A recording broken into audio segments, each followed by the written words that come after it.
every single day. People want to connect with someone who... Self-expression is life. It is the challenge. It's a challenge of life.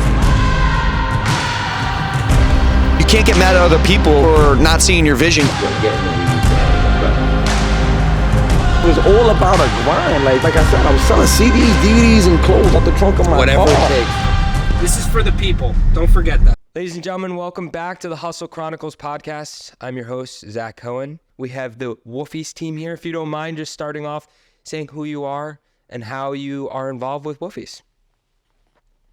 I am Lydia Best. I am the Director of Training and Support for Woofie's Pet Ventures. So I spend most of my time training our new franchise owners and then supporting them on the back end as they're getting up and running. I'm Amy Addington. I am the co-founder and president of Woofies. Amy, you started this 18 years ago. I know that when I did my research on you, you said you wanted to do something that you love, right? Absolutely. So just walk us through, like, how did Woofie start and how did it become a brand name? And I should have introduced Pablo. And this is He is our Pablo. Chief Culture Officer. Pablo, you want to say hi, bud? So it was actually 19 years ago. We just had our anniversary last month. Congratulations. And, did the corporate thing, sales and marketing, worked for telecom tech companies. Never really had that true passion, though, for what I was doing. Always have loved animals. And it was really when I moved back to Virginia and had to find pet care for my own dogs. And I was never going to put them in a kennel. It just, they're used to being on the couch, being on a bed, sleeping with us. And I was very particular about who was going to come into the house. So we just realized that there was a need. And Leslie Barron, who's the co-founder with me, lived across the street. And we literally quit our corporate jobs and started Woofies and had no idea where it was going to go. I mean, we had our business plan put together. But I remember it was our very first day, and I always talk about this, literally our first day on the job, we walked one dog together and it was $10. And I remember thinking, I left a six-figure salary, but I loved this. It was a beautiful September day, and I just remember not knowing exactly where it was going to go. And I was also going into business with a friend and a neighbor, which can go one of two ways. So, there was a lot of risk there, but couldn't be happier that I did it. So It's amazing. Yeah. And I feel like there's a lot of dog lovers that watch this podcast, right? And their dream is probably to do something that they're passionate about. Now you guys do a lot of things, right? You do pet sitting, grooming, walking. Has it always been that you've had such a wide array, or did you start to see as you started to build your business that there was many areas that there was a need for? Yeah, we started doing pet sitting and dog walking. It was literally just the two of us. As we built up our customer base, we started networking with other moms in the community and started adding pet sitters to our team. Built up a really good customer base over a few years, and so many customers kept asking us about mobile grooming, and nobody was really doing it. We knew nothing about grooming. We bootstrapped our first van, got a groomer, learned very quickly all about the grooming industry. But we just knew there was an untapped need. There was just so much demand for that type of service. Nobody was really doing it. And it just was kind of a natural extension of our business. And once we added that second line of service is really where we saw tremendous growth in our revenue stream, but also just the stickiness of the clients. When you have multiple services that you're offering them, you're going to have more loyalty and as a company. So it's been a great ride. It certainly wasn't what we pictured when we first started on September 4, but it was kind of a natural evolution to add the mobile grooming and then now into the franchise space. And Lydia, for you, like when you think about what goes into an ideal franchisee, right? When a new franchise comes on board, do you feel like they should start off with a specific area and then build out what they offer in their service? Or could someone come in and start everything right at once? Yeah, absolutely. So I think first, just kind of going back to what's the ideal franchisee look like, right? Obviously, passion for pets is super important, right?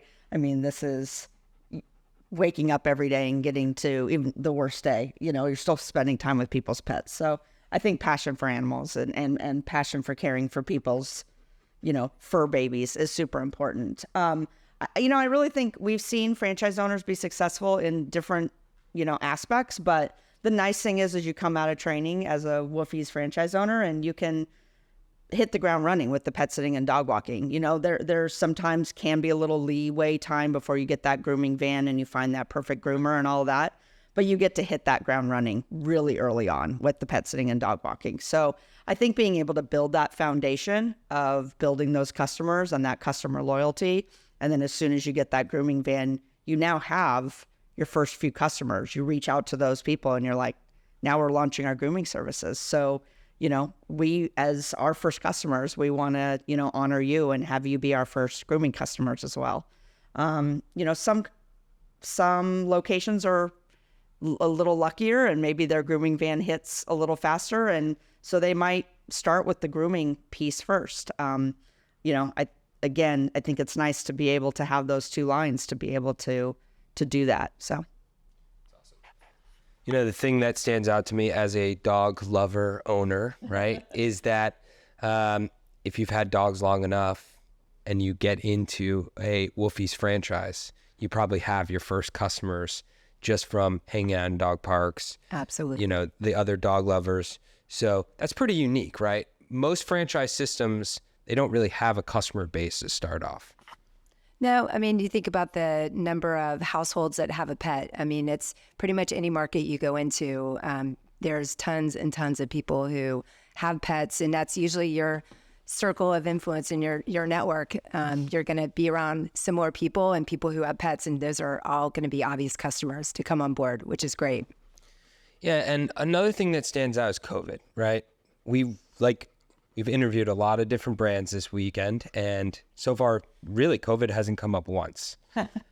But with you guys, I feel like, your customer service and base probably changed a lot from COVID. Do you mind just talking about what that looked like for the last 3 years? Sure. In early 2020, when COVID first hit, obviously pet sitting and dog walking basically went to nothing because everybody was home.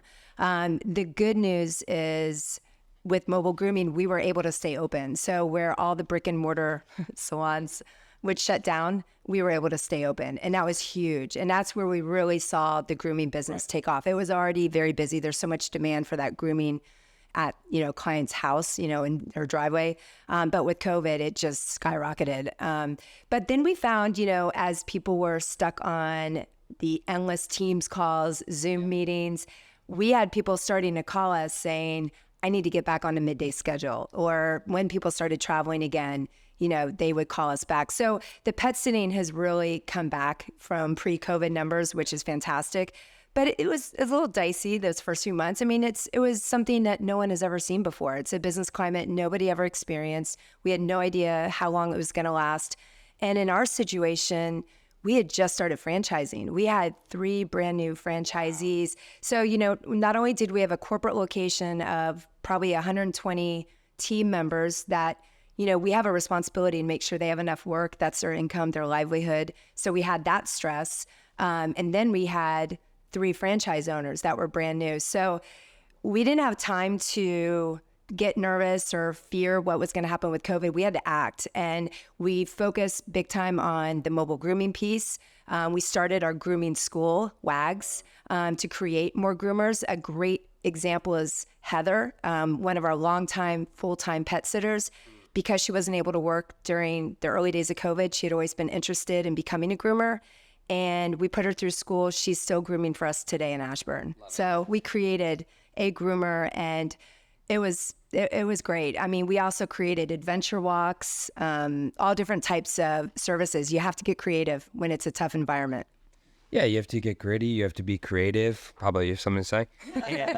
Always. He has a lot of comments. and I think that's what makes someone successful, right? And, I know Michelle Novi, and she loves you and the brand. We love Michelle. Everyone loves her, right? But, one thing she talked about is just your loyalty, right? Do you mind just talking about why being so loyal is important to your brand? And, how there's a lot of people that, there's a lot of brands out there that there's no real loyalty, right? It's collecting a paycheck for them. But when I say loyalty, what comes to mind when you think about Woofies? You want to take it? Yes, Pablo. Pablo definitely has. So I think, I think it starts with really, and I think loyalty can be looked at from both our staff member experience as well as our customer experience. And I really think it all stems to culture and just us building a culture of, this really strong customer service base and teaching our staff members that our customer is, and whether that customer is the actual 2-legged or the 4-legged, or in some cases 3, right? Or feathered. Yeah. So I think that really making that customer feel like they're not, the number one, but that we really care about their pet. This isn't, we talk about this isn't cookie cutter pet care, right? We're really creating a personalized experience. When we talk to our customers, it's, what's your pet's normal routine? We're not going to say to them like, oh, well, we think you should do X, Y, and Z, right? Because that's what's best for us, right? We talk about what's Pablo's normal routine. Does Pablo normally go out 4 times a day? Then we want to create that same experience for him because he's going to be the most successful at home if we're creating that experience. And I think customers really appreciate that we're honest with them and we're trying to build it. We're not just trying to sell them a widget or, sell them a transaction. It's really about creating that experience for them. And I think that that's why we see a lot of, loyalty within our customers, and then being able to repeat that over and over and sharing with them. If it's a grooming, Pablo really needs to be groomed every 4 weeks. And they're like, well, can we go 6? Yeah, we can go 6, but here's what you need to do in between, right? You need to brush him. Can you do that? And yeah, they're committed to that. So again, we're not just doing that transaction. We're really wanting to be a part of their lives. And then training our staff members to do the same, right? So that it's an extension. It's not just Amy or our franchise owners that are, doing that for the customer. It's all of the staff members all the way down as well. And I think that's really why we have really loyal customers. And I think, from talking about loyalty from an employee standpoint, one thing that's really big for us is creating career path and opportunities for people. Like I just gave the example of the pet sitter who turned into a groomer. We paid for her to go through training, and she's now working full-time as a groomer for several years now. And we've seen countless times where we've had people that maybe started off as a pet sitter, dog walker, maybe moved into a back office position. We have a great example of a woman, Paige, who started with us as a pet sitter, became a pet sitting manager in Ashburn. Then she actually moved to Reston and is basically the GM for our founding franchisee, Tanya. So I love stories like that. I love to create, and our whole team just embraces that of like, how can we keep a really good employee with us? And you're going to have those employees that are just happy doing what they're doing. And that's great. You need that. But when you can identify someone who wants to do more within your organization, it's really rewarding. And it's our job to create those opportunities, whether it's in the same location or we look at a franchise location. And that's what we love, is we're continuing to grow. We've actually been able to move a lot of people into different franchise locations to support the new owners. That's so awesome. Yeah. So I know you mentioned when you got to COVID, you just had 3 franchises. I know you've had amazing growth. Do you mind just talking about what that trajectory has looked like? You take it. Oh, so it's been, we kind of jokingly say it's like drinking from a fire hose, right? But it's been great. So I think as of today, we're 28. Yeah, we just signed, like right before we came, we just signed our 28th owner. Locations in terms of territories, we're up in the 50s now. Yeah. Oh, yeah. So 16 states. Yeah, 16 states. So yeah, it's been amazing.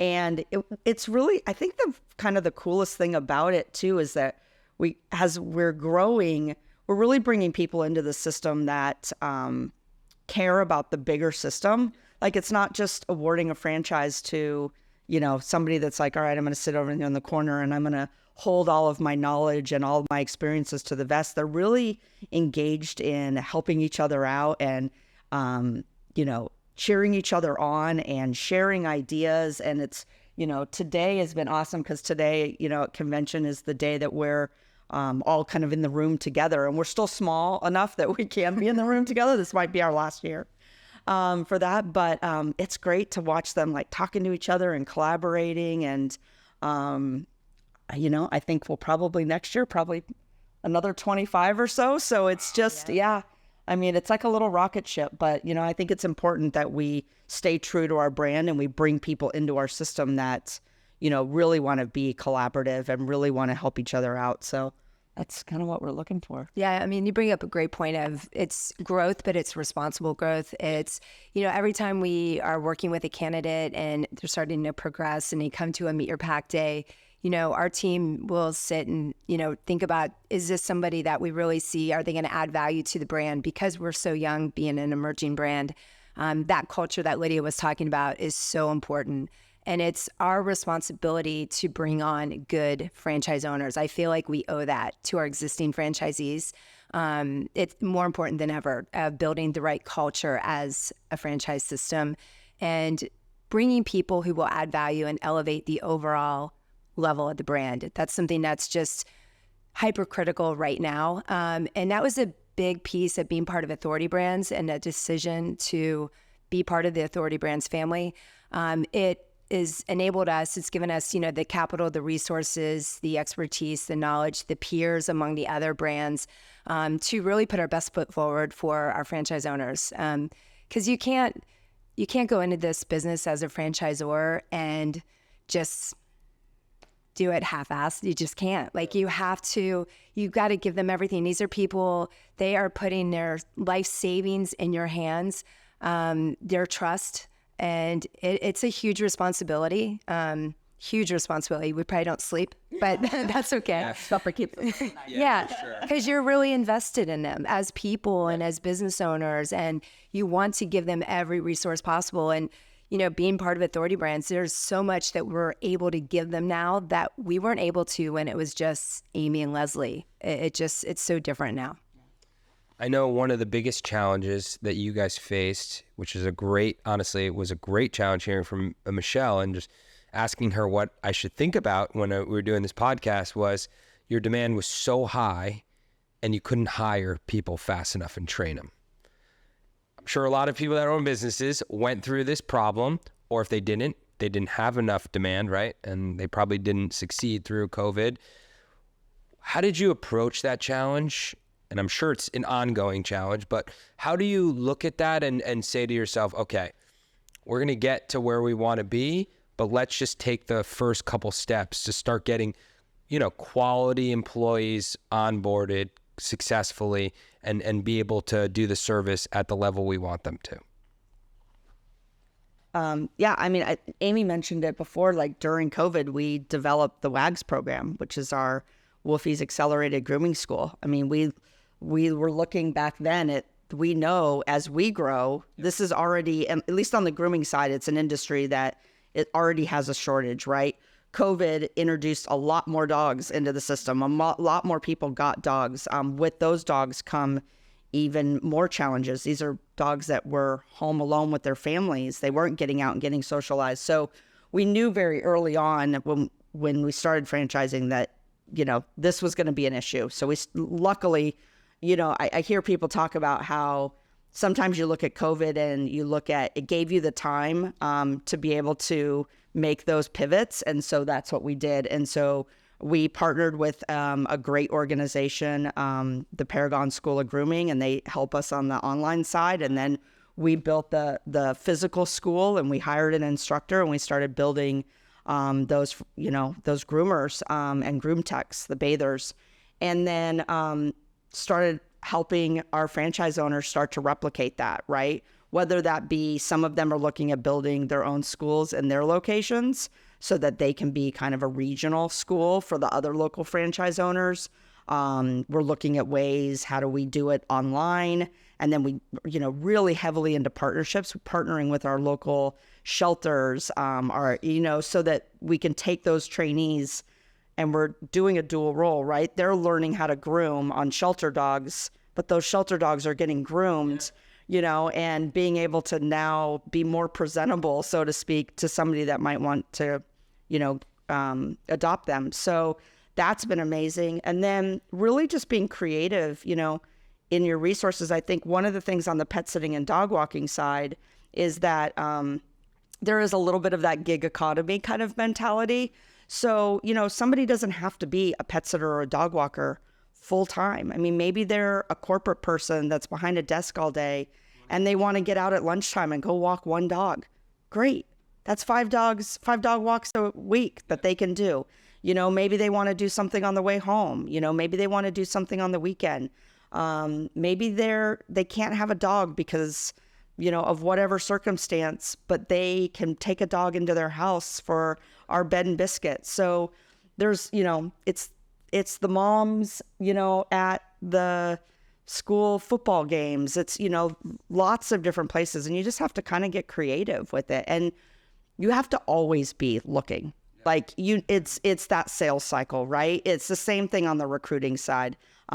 And I could talk recruiting all day long because my corporate background is recruiting, but, so that's the right question to me. But it's always filling that funnel, right? Because you never know when somebody's situation is going to change, or they leave, or they move, or whatever. So you always want to be bringing in those, those candidates. And then you can always meet that demand. So, and then, okay, I've got people, now I can expand from a customer base even more. So. Jeez, it's like the Uber Eats of dog walking. Yeah. I want to make sure we spend enough time just talking about franchising, right? So there's a lot of opportunities still available for your franchise system. 2 questions. First one is, what does an ideal franchisee look like to you? And the second one is, where do you feel like, if you're watching right now, where the best opportunity that you guys are shocked hasn't gone yet? Well, I would say, as far as the ideal candidate, it's interesting. I mean, we're still so young, but we're seeing all different types. We have people that had owned a business before. We have people that wanted to leave corporate. You see a lot of that. They're just done with corporate, want to have their own thing. We've seen younger people coming in. We've had people where it's a second career. It's just kind of across the board right now. I think when it comes down to who's successful is what Lydia referenced earlier. You have to have that passion for animals. But you have to have that business acumen. A lot of people think, oh, it's pet sitting, dog walking. It's a cute little hobby. It's a real business. It's a busy business. You're managing lots of people, and it's a huge opportunity to really grow it into a big business in your market if that's the direction you go in. So I, usually break it down to 3 things. You've got someone who understands logistics. If your groomers are driving too much, they're not making money. If your dog walkers are driving too much, they're not making money. So how do you refine your scheduling so that logistically you're hitting as many clients as you possibly can where it makes sense and doing it the right way? This second piece is customer service. You have to have, and Lydia touched on that earlier, you have to have that true sense of customer service. You are going into people's homes, you are caring for their pets. It doesn't get any more personal than that. So, you have to have that personal touch and that customer service. And then the third piece is know how to build and manage a team, because if you're really going to scale it, like I look at Ashburn, at our peak months, we may have 125 people there. You've got a big back office team. You've got a bunch of pet sitters, some full-time, a lot of them part-time. Yep. And then you've got a fleet of vans and a bunch of groomers and, groom techs. And so, someone who is able to kind of manage those 3 pieces and understand that. And it doesn't mean that the owner does every single piece. We always talk about what the new owner is. Know what you're good at. Know what part of the business, are you more of an operational person? Are you more the heart and soul customer service piece, the person building the team, working with the clients, doing the consults?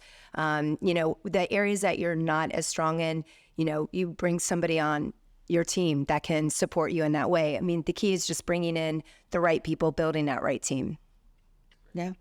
And then in terms of your question about where are we not at that we're kind of surprised about. Or you can say, like, where are you right now? Yeah. You know, like, where are the hot spots? Yeah, I mean, I think that right now the hot spots for us, we're building this great Texas conglomerate, which is great. We've got multiple franchise owners in Texas now, and still growing. That seems to be a great place. Florida is really starting to, take off with several franchise owners, which is awesome.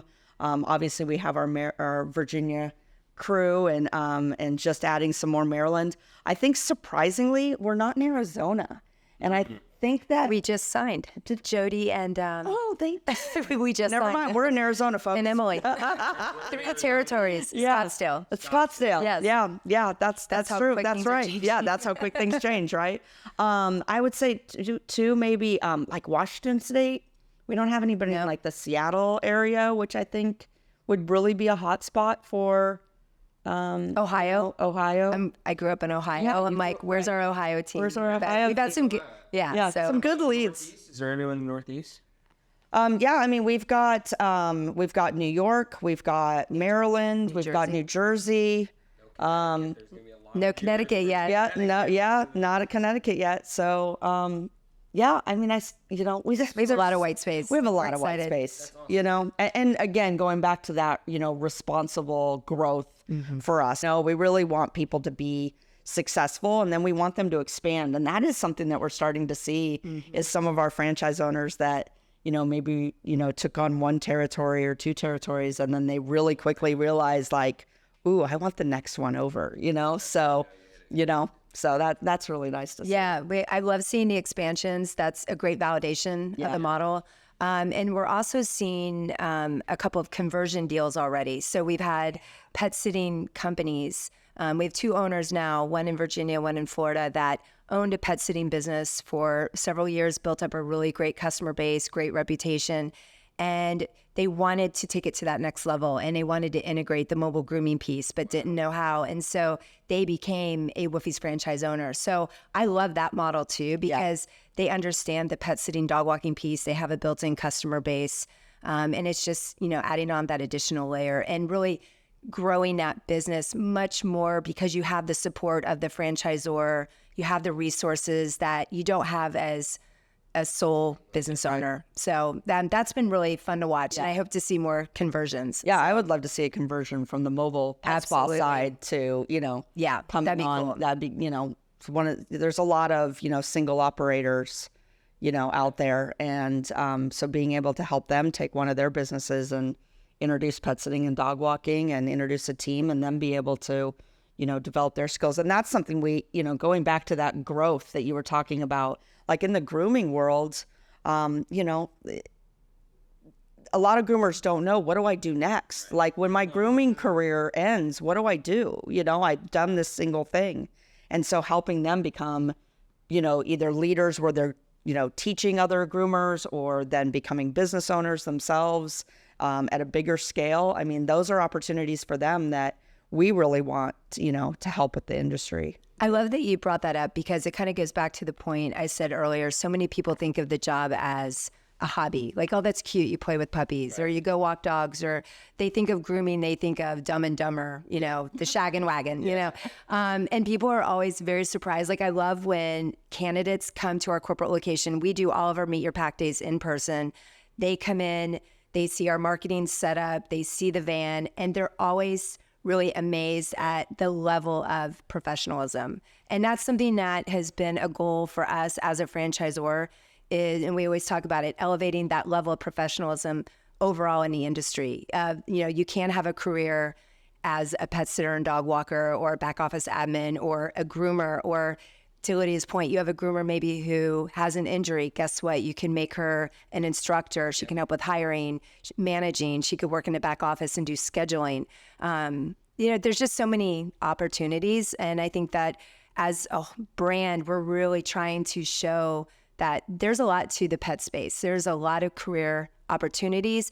And now with franchising, it's taking it to that next level of you can own your own Woofies and be a business owner. And Lydia and I joke all the time, our hardest day in, Woofies is way better than a best day in corporate. Like I have never looked back. You've been out of corporate for how long? I mean, 20 plus years. yeah. Yeah.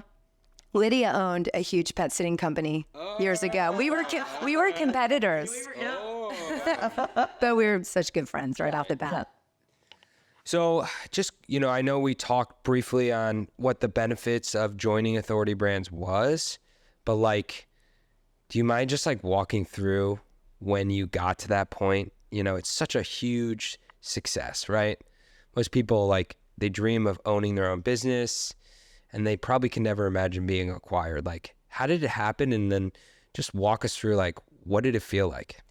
I think we always knew at some point that we would want to have a parent company or be part of it. And you see that trend in franchising. Right. You see a lot of other types of Authority Brands out there.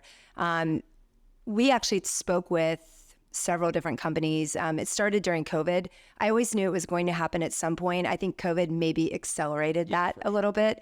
There also was a bigger interest in the pet space because the pet space did so well in COVID.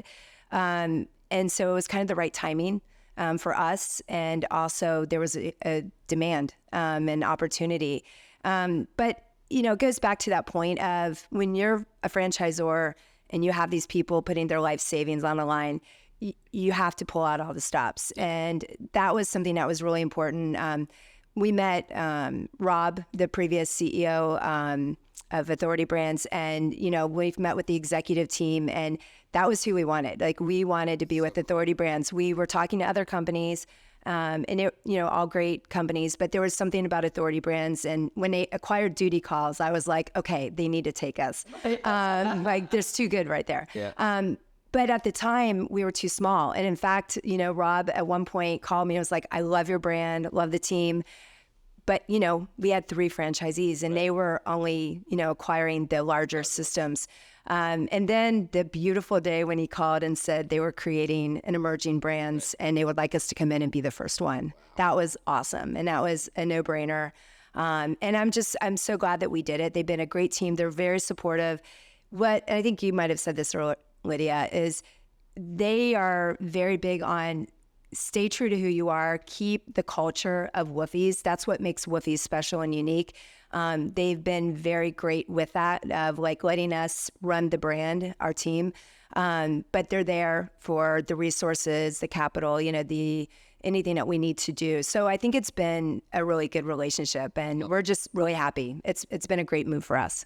That's great. That makes me feel really great because we're the newbies. I know. I talked to you guys in due diligence. Oh, yeah. We've talked a lot about some amazing things, but if you can picture a couple years down the road, what does the future look like? We have a bigger operations team. Yes. Authority Brands, do you hear that? Yeah, exactly. So I think about this time. I think about convention time and what that room looks like, right? I mean, we thought back to last year, we had 7 total people in the room. We just spread the chairs out. Yeah, we look bigger. Yeah. Everybody get a table. We had a huge room. It was the funniest thing. We had this massive room and this tiny little table. We were okay. Why we were like the Bad News Bears. We were. But we did throw a good brand reception. We always throw a good brand reception. So I think about, and then, today being in that room and there's 40 people in that room, right? Mm-hmm. And then, next year, is it going to be 80? And then, then we're going to be going to need multiple rooms, going to need bigger, our franchise owners are going to be the ones that are going to be on all those panels and giving that advice. And it's so exciting. The growth is, it's crazy. We're a small but mighty team. There's 5 of us on the operations side. And like I said, we're drinking water from a fire hose, right? But it's so exciting to see, just the future is, you know, it's that song, right? Future's so bright, we got to wear shades. I mean, it's true. I just dated myself. These guys are looking at me like, what song is that? You know, you're a baby. You're a puppy. Yeah, you're a puppy. Exactly. So it's exciting just to, you know, and that our first franchisees, how they get to like share their knowledge and be a part of seeing, you know, I really think about like Tanya and Teferi and Sabat, you know, mostly those first two, because they saw what we could do before Authority Brands, and now what we can do for them after is just, it's night and day, you know? So.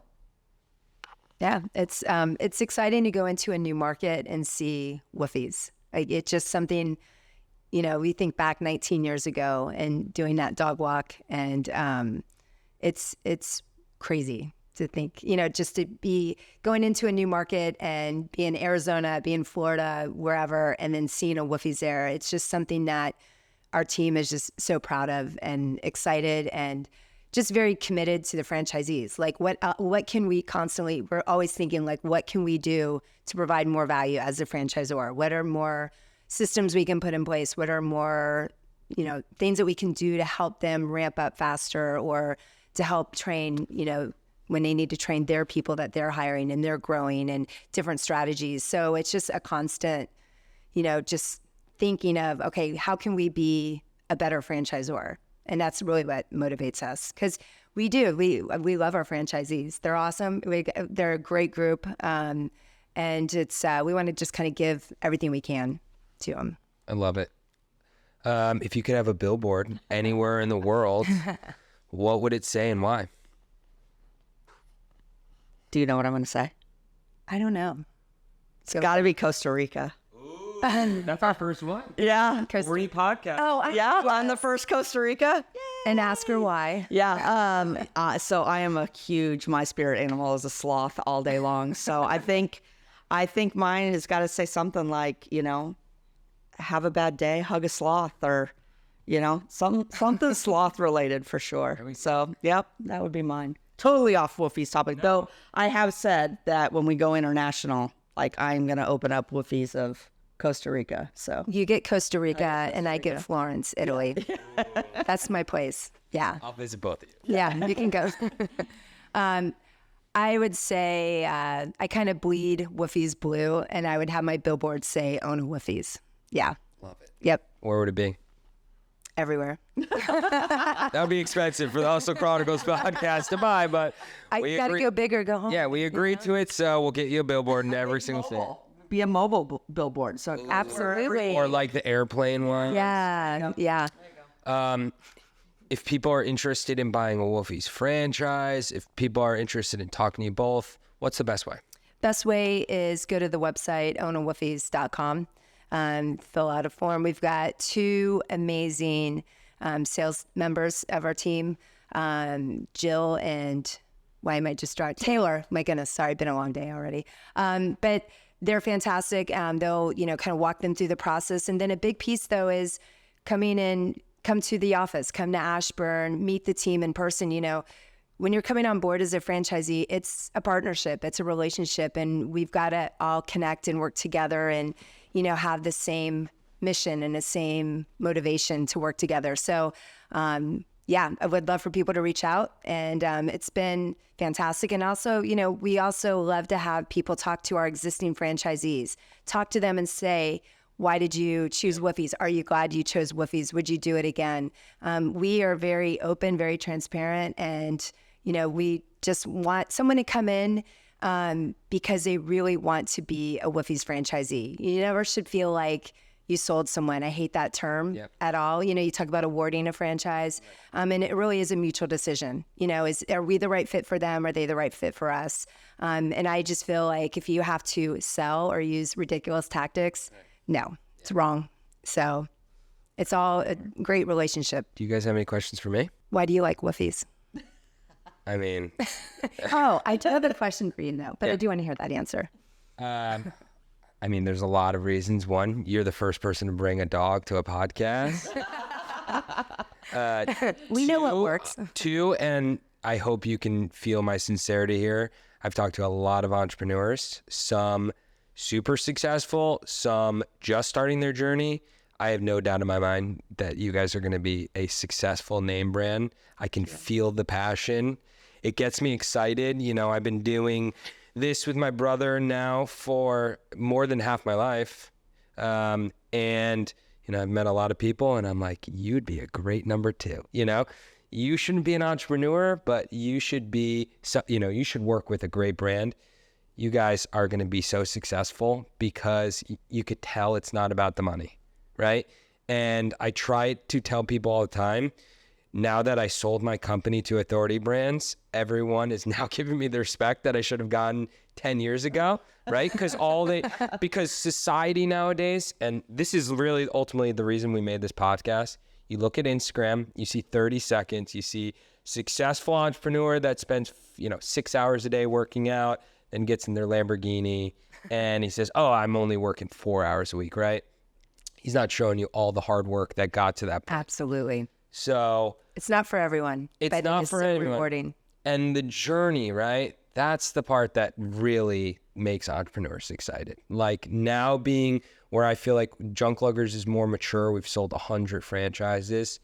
It's great. Awesome. It's awesome. But the beginning part, like where you're like nervous, like, is it going to work out? How are we going to be, all around the country? That's like hands down the most exciting part of being an entrepreneur. So. Yeah, you guys have had amazing growth. So Yeah. you're part of Authority Brands. I do have a question for you. This is something we ask in our Meet Your Pack Day. There we go. If you were a dog, what breed would you be and why? This is the easiest answer I've ever had. Okay. I would 100% be a pit bull for 2 reasons. One, Love tits. Yeah. I'm all bark, no bite. My wife and I have always been. Look at Roger, get a zoom in on it. As you can see, I've never pet a dog before. I'm all bark, no bite. In the beginning, people feel like I'm aggressive and I come off, very aggressive. But then as you get to know me, I'm just like a softie, right? Like I just want to cuddle. And then the second reason is I'm a Jew, right? And I feel like pit bulls are like Jews. They're just misunderstood. And I feel like it's even what's going on right now. This couldn't be any more relevant, right? Yeah. I saw in the UK today, they will literally take your extra large pit bull. Did you guys see that? And they're gonna euthanize extra large. So they're giving everyone a certain amount of time right now to get your dog out of UK. Right. And, listen, I've been around my whole life. We've had 4 golden retrievers. My brother had a mutt. He had a half lab, half beagle. And then my wife and I have always decided that we were just going to adopt pit bulls. And as you guys know, because you guys are dog lovers, pit bulls are the best dogs. So for me, I love adopting pit bulls because they're misunderstood just like me and just like my people, right? So I love that. yeah, I love just giving an opportunity, right? Like the most pathetic, sad looking dogs are my favorite dogs to own. So Absolutely. You should share about Bob. Yeah. I actually, my mom had a little pit bull. His name was Bob. He was awesome. His parents were weight pulling champions, but he was tiny. He was a little tiny runt, and they were, we can't do anything with this dog. He can't be a working dog, and so the lady who had him called my mom up, and my mom's like, "I want that dog," and he just was awesome. He was awesome. He was the best. He was just the best dog. We lost him about 18 months ago. After my mom passed away, I always say I got to adopt my little brother. So I got to have him for a couple of years, but he was the best. And all he wanted to do was just be loved and be cuddled. And he grew up his whole life in a loving environment, but that's he didn't know any different like a lot of other pit bulls do. But man, his personality was just, and I always say that I got to have pit bulls in my life. I mean, they're great dogs. I love that answer. Yeah, it's probably one of the best. Yes, we finally got popular. Go to sleep, right? we didn't even talk about it yet, but that's the best part about dogs, right? They see right through the human bullshit. Yeah. They do. So, you can bring a human around a dog and you could tell right away if that's a franchise owner or not, right? We do that. I mean, we have dogs at the office all the time, and it's purpose. Yeah. Purposely. Right. Because when we interview people, like back when we ran Ashburn, whenever we'd interview pet sitters or groomers or even back office, we'd have dogs at the office to see how they interacted with them. But with our franchisees, ask any of them, but there's always dogs at the office because you want to see how they react and how the dogs react to them. So I don't even like to do business with vendors if they're not pet people. Like because to me, how do you not love pets? I mean, any kind of animal, it just says a lot about the person. Yeah. So if they don't like dogs, I don't have much need for them. That's a little harsh, but yeah, I don't know. I mean, look at that right now. Yeah. I mean, how Pablo, sweet. we finally got you to chill. Pablo, you're gonna have to get up because he's been working this convention. Carlos, his brother Carlos, is down at the trade show. Right. So we had to divvy him up this afternoon. I'm sad to say that wraps up the episode of the Hustle Chronicles podcast. Thank you so much, Amy, Lydia, Thank you for having Pablo. us. Appreciate it. Make sure you buy a Woofie's franchise. Yes. A. B. Follow us, Instagram, YouTube, Spotify, Apple Podcasts. We love you. We appreciate you. Thank you guys so much for coming. Thank you so much. Thank you for having us.